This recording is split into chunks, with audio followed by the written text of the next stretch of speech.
Man, that's fun.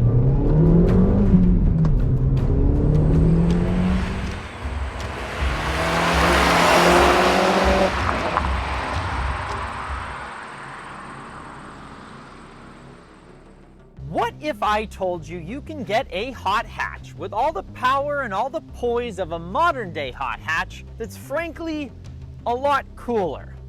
Like 1 in 5 in the United States cool. I'm gonna guess you'd be pretty interested. Smart move.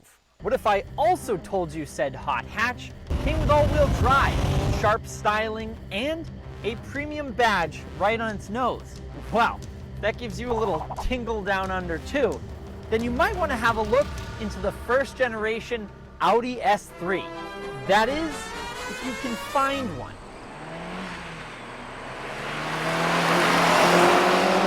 Before the hot hatch craze became a thing, there was the Audi S3. The 8L S3, as it's known by its diehard groupies, hit the road in 1999. And at the time, it was somewhat overshadowed by the launch of the TT Coupe, but it got some people excited by the promise of a 210 horsepower, 1.8 liter turbocharged engine, a top speed of 150, and a 0 to 60 time in a little over 6.5 seconds. And after all, this was a car the world hadn't seen since the Ford Escort Cosworth and the Lancia Delta Integral. Or Integrale, I'm so sorry. A genuine 200 plus horsepower, all-wheel drive hot hatch until it debuted in May of 1999. Fun fact, I was 2. The quickest A3 available had 150 horsepower. That's it. Audi had a different way of doing things. Savage and raw weren't really in their vocabulary. The S3 was, or still is, a smooth and a very well-mannered car. It's very easy to drive. There's no twitchy steering or overly heavy clutch. Granted, the clutch does have a little bit of weight to it, but it feels very mechanical, and I love that about it. The power delivery, it's smooth and it's manageable. Plus, you've got the backup of the Quattro all-wheel drive system, or at least that's what it says on the glove box, which sort of questions the credibility of this car, because it's actually a Haldex all-wheel drive system. You sit on a throne of lies.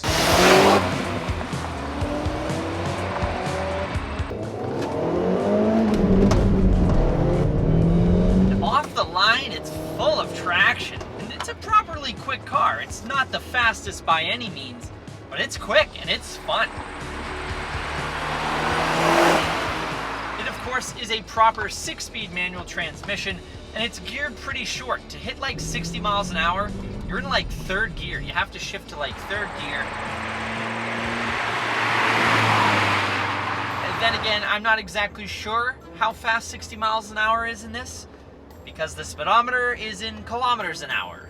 We'll get to why that is in a little bit. But Jake, it's not as fast as modern hot hatches. We have the Golf R, which is super, uber, duper fast, and the Focus RS, which will wipe the floor with this shit any day of the week, brother. But, bear with me here.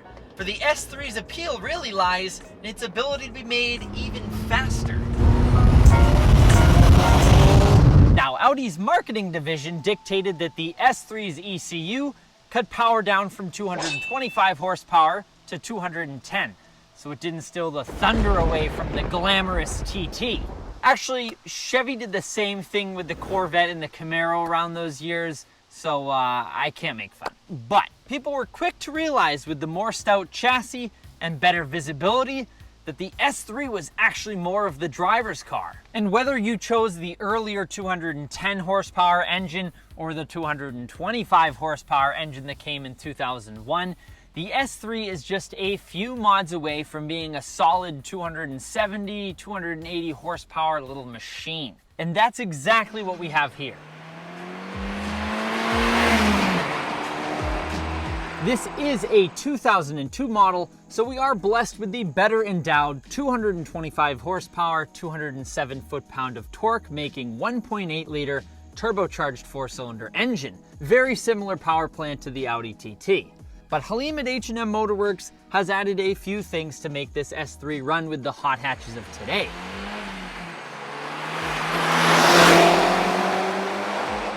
This 1.8 now has a downpipe and an APR Stage 2 tune. And here's what it sounds like.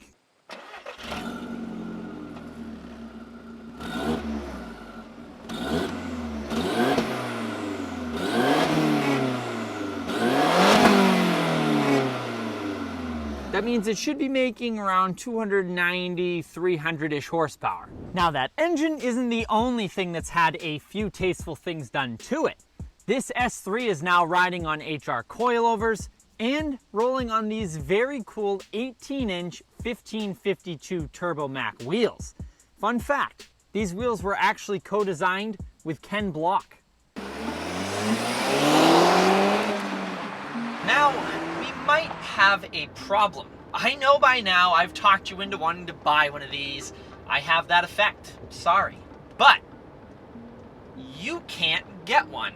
Like, actually, it was near impossible to get a definite number of how many of these are in the United States. Because in North America, unfortunately, we didn't get these.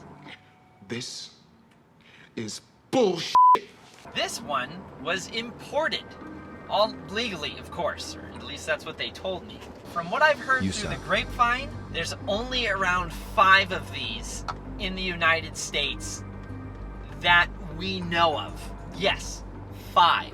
And this one very well may be the only one finished here in Imola yellow. I truly love this color. I think it looks wicked good on most things you put it on. I love it. And I love this car.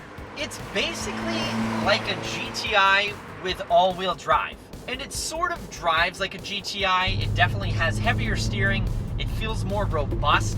That's definitely a plus. But whereas the GTI is quick to lose traction if either A, the road is wet or covered in snow, or B, you're just pushing a lot of power. I mean, mine has 300 horsepower because it's tuned with a couple mods. And even in the dry in first and second gear, it's losing traction. But the S3 has all of the traction that the GTI lacks in those situations. And it gets rid of that little hint of front-wheel drive understeer that you get with the GTI. The Haldex all-wheel drive system was designed to adjust traction based on the level of grip that you have.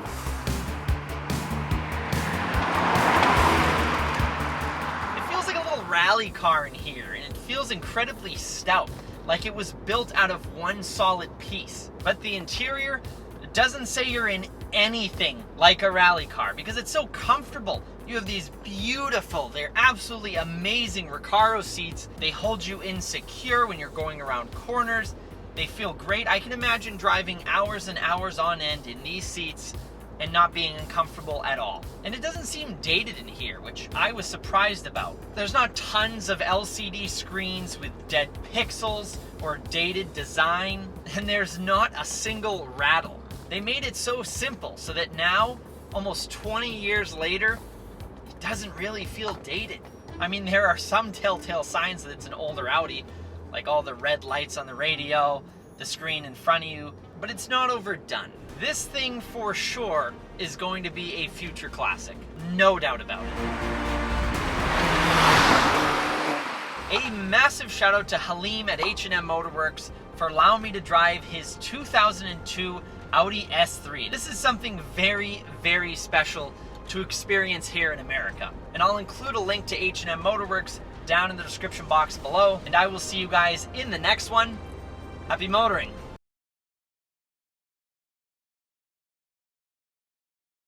Man, that's fun. And I'm gonna get in trouble.